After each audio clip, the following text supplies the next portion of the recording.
नमस्कार दोस्तों, बहुत बहुत स्वागत है आपके अपने इस यूट्यूब चैनल में। दोस्तों, आज के इस वीडियो में हम सीखेंगे कि आईसीआई डायरेक्ट के थ्रू अगर आप आईपीओ को अप्लाई करना चाहते हैं तो अप्लाई कैसे कर सकते हैं। सिंपली कुछ ही स्टेप में आप इस आईपीओ को अप्लाई कर सकते हैं। जैसा कि अभी मार्केट में एसबीआई कार्ड का आईपीओ आ चुका है और इसको अप्लाई कैसे करना है यहाँ पे हम सीखेंगे कि कैसे अप्लाई कर सकते हैं। तो अप्लाई करने से पहले इसके बारे में थोड़ा सा जान लेते हैं। आईपीओ क्या होता है? आईपीओ होता है इनिशियल पब्लिक ऑफरिंग। जब भी कोई नया कंपनी स्टॉक मार्केट में रजिस्टर्ड खुद को कराती है तो वो अपने शेयर को बेचने के लिए आईपीओ लॉन्च करती है। उस आईपीओ के थ्रू वो फर्स्ट टाइम पब्लिक डोमेन में आता है कि जहाँ पे पब्लिक जिसको बाई करना होता है वो आईपीओ के लिए अप्लाई करती है। जब उस आईपीओ को अप्लाई करने के बाद जिनको अलॉटमेंट मिल जाता है वो स्टॉक उनके डीमैट अकाउंट में क्रेडिट हो जाता है। क्रेडिट हो जाने के बाद जैसे ही वो मार्केट में सेकेंडरी मार्केट में अर्थात एनएससी या बीएससी में आता है जहाँ पे लोग बाइंग सेलिंग करते हैं तो वहाँ पे आप अपना जो है उसके बाद सेल कर सकते हैं और उससे एग्जिट हो सकते हैं। तो इस तरह से आप आईपीओ में काम कर सकते हैं। तो ये फर्स्ट टाइम क्योंकि एसबीआई कार्ड जो है मार्केट में रजिस्टर्ड हो रही है इसलिए इसका आईपीओ जो है मार्केट में आ चुका है, जिसकी ओपनिंग डेट आज ही है। तो इसलिए मैं वीडियो बना रहा हूँ कि आप अप्लाई करना चाहें तो कैसे अप्लाई कर सकते हैं और इसके लिए आपको क्या क्या चीज़ें ध्यान में रखनी होती हैं, क्या होता है बिड प्राइस, सारी चीज़ें हम इस वीडियो में सीखेंगे। तो आईपीओ को अप्लाई करने के लिए मैं यहाँ पे ICIdirect.com पे अपना लॉगिन हो चुका हूँ। लॉगिन हो जाने के बाद आपको कुछ इस तरह का इंटरफेस मिल जाता है जहाँ पे आपको यहाँ पे व्हाट्स न्यू का एक भी ऑप्शन दिख रहा है। आप चाहें तो इसके थ्रू भी इस पर क्लिक करके अप्लाई नाउ पे क्लिक करके अप्लाई के लिए आगे प्रोसीड कर सकते हैं, या फिर अगर आपको यहाँ पे ऑप्शन नहीं दिख रहा है तो आपको इसी सेगमेंट में जो राइट साइड में देखिए तो लेफ्ट साइड में आपको यहाँ पे IPO oblique FPO oblique by back का ऑप्शन दिख रहा है। इस पे आप जैसे ही क्लिक करेंगे जितने भी आईपीओ इस समय करंटली ओपन हुए होंगे मार्केट में वो सारे आईपीओ एफपीओ या by back share by back जो भी होता है आपको यहाँ पे दिख जाएगा। तो चूंकि हमें आईपीओ को लिए अप्लाई करना है तो आईपीओ में देख सकते हैं यहाँ पे SBI card and payment services limited का एक आईपीओ यहाँ पे दिख रहा है जिसका जो है मिनिमम क्वांटिटी जो है 19 है। इसका प्राइस रेंज आपको यहाँ पे दिखा रहा है कि आप इस प्राइस रेंज में अप्लाई कर सकते हैं। अब किस मल्टीपल क्वांटिटी में जो है अप्लाई कर सकते हैं वो 19 के ही मल्टीपल में अप्लाई कर सकते हैं। ऐसा नहीं कि आप 19 के बदले अगर 20 क्वांटिटी बाई करना चाहें तो अप्लाई कर सकते हैं, नहीं, आप केवल 19 के मल्टीपल में 19, 38, 57 इस तरह के आप अप्लाई कर सकते हैं इस क्वांटिटी में। और दूसरी बात यहाँ पे जो मैक्सिमम रिटेल वैल्यू के लिए एक क्राइटेरिया फिट है कि आप मैक्सिमम कितने वैल्यू तक के स्टॉक को बाई कर सकते हैं। तो यहाँ पे मैक्सिमम जो लिमिट है वो 2 लाख है। मतलब आप अगर रिटेल इन्वेस्टर हैं तो आप 2 लाख तक का ही अप्लाई कर सकते हैं इस अमाउंट का।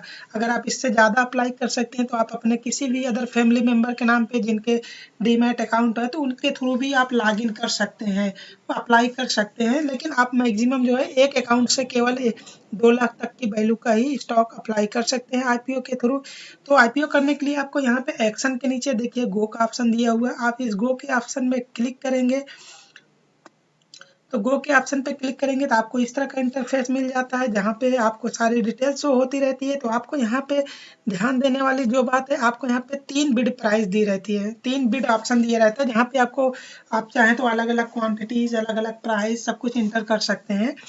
तो यहाँ पे देखिए बिड 1 का मतलब यह है कि यहाँ पे बिड 1 के सामने आपको क्वांटिटी का ऑप्शन दिया है, साथ ही साथ प्राइस का ऑप्शन दिया है। इसी प्रकार बिड 2 और बिड 3 के भी आगे दिया गया है।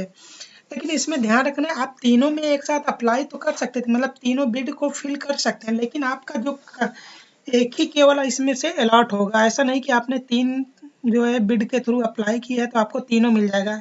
केवल आपका एक ही अलॉट होगा और जो आपका अमाउंट डिडक्ट होगा वो अभी मैं आगे बताता हूँ। तो सबसे पहले मैं यहाँ पे ये मिनिमम जो क्वांटिटीज है वो 19 के मल्टीपल में आप यहाँ पे देख भी सकते हैं। मिनिमम 19 एंड मल्टीपल ऑफ 19, मतलब अगर आप 2 लॉट बाई करना चाहते हैं तो यहाँ पे 38 इंटर कर दीजिए, 3 लॉट इंटर बाई करना चाहते हैं 57 इंटर कर दीजिए। इस तरह से आप इंटर कर सकते हैं। तो मैं यहाँ पे केवल 19 के मल्टीपल में इंटर कर रहा हूँ तो यहाँ पे मैंने 19 इंटर कर दिया। इसके बाद यहाँ पे आपको जो प्राइस रेंज इंटर करनी है यहाँ पे देख सकते हैं इसका जो इश्यू प्राइस रेंज होगा 750 से 755 का रेंज होगा। मीन्स आपको इसी प्राइस रेंज में आपको प्राइस इंटर करना, चाहे तो आप मिनिमम 750 इंटर कर सकते हैं, चाहे तो मैक्सिमम 755 इंटर कर सकते हैं। तो मैं यहाँ पे जैसे 750 का इंटर कर दे रहा हूँ क्योंकि जो है 3 बिड इंटर कर सकते हैं। तो मैं यहाँ पे तीनों अलग अलग प्राइस रेंज पे इंटर कर दे रहा हूँ। जैसे कि फिर 19 क्वांटिटी में इंटर कर रहा हूँ। यहाँ पे मैं प्राइस को जो है 752 कर दे रहा हूँ। उसके बाद यहाँ पे मैं फिर प्राइस को जो है 755 जो मैक्सिमम अपर लिमिट है वो मैं इंटर कर दे रहा हूँ। तो आप तीनों को यहाँ पे इंटर कर सकते हैं। यहाँ पे आपको एक कट ऑफ का भी प्राइस ऑप्शन दिख रहा है। आप कट ऑफ पे जैसे ही ऑप्शन को चेक कर देंगे तो जो आपका प्राइस सेक्शन है ये ऑटोमेटिक फिलअप हो जाएगा, आपको फिलअप करने की ज़रूरत नहीं है। देखिए मैं इसको ओके कर दे रहा हूँ तो यहाँ पे अदर जो ऑप्शन है वो हट गए हैं। साथ ही साथ यहाँ पे जो 755 का रेंज है ये आपका यहाँ पे ऑटोमेटिक ले लेगा। तो इसको मैं अनचेक कर दे रहा हूँ। यहाँ पे मैं फिर से वही डिटेल भर दे रहा हूँ। यहाँ पे मैं एक बार प्राइस इंटर कर दे रहा हूँ। यहाँ पे फिर क्वांटिटी एंड प्राइस।